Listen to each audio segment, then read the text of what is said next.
Bonjour, bienvenue dans la Bible chaque jour. Jésus veut que tu saches qu'il est venu pour sauver ceux qui ont de mauvaises vies.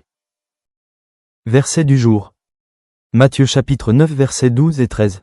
Ce que Jésus ayant entendu, il dit, « Ce ne sont pas ceux qui se portent bien qui ont besoin de médecins, mais les malades. Allez, et apprenez ce que signifie. Je prends plaisir à la miséricorde et non au sacrifice.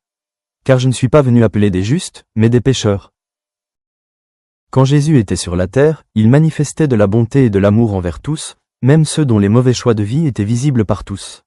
Jésus a expliqué qu'il est venu pour sauver ceux qui se reconnaissent pécheurs et non ceux qui se croient justes. La Bible dit que nous avons tous péché.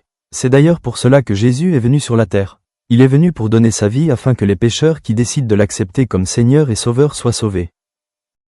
La mort éternelle qui était réservée à tous les hommes devient la vie éternelle par Jésus. Aucun péché n'est trop grand pour être effacé par le sang de Jésus. Autrefois, Saul de Tarse était un très grand persécuteur de chrétiens ayant sans doute contribué au meurtre de plusieurs. Mais lorsqu'il a véritablement rencontré Jésus, Jésus a pardonné ses péchés et l'a transformé. Saul de Tarse, le persécuteur des chrétiens, est devenu l'apôtre Paul qui a joué un très grand rôle dans l'évangélisation et l'affermissement des chrétiens. Toi aussi, Jésus peut te transformer dans le bon sens. Ton péché n'est pas trop grand pour lui et rien ne lui est impossible. Décide juste de lui confier ta vie. Prions ensemble.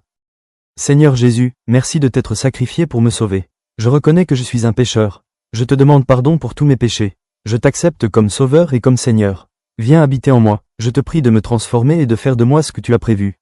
C'est au nom de Jésus que je prie. Amen. Si tu veux que ce message soit entendu par plus de personnes, aime cette vidéo, commente-la et partage-la.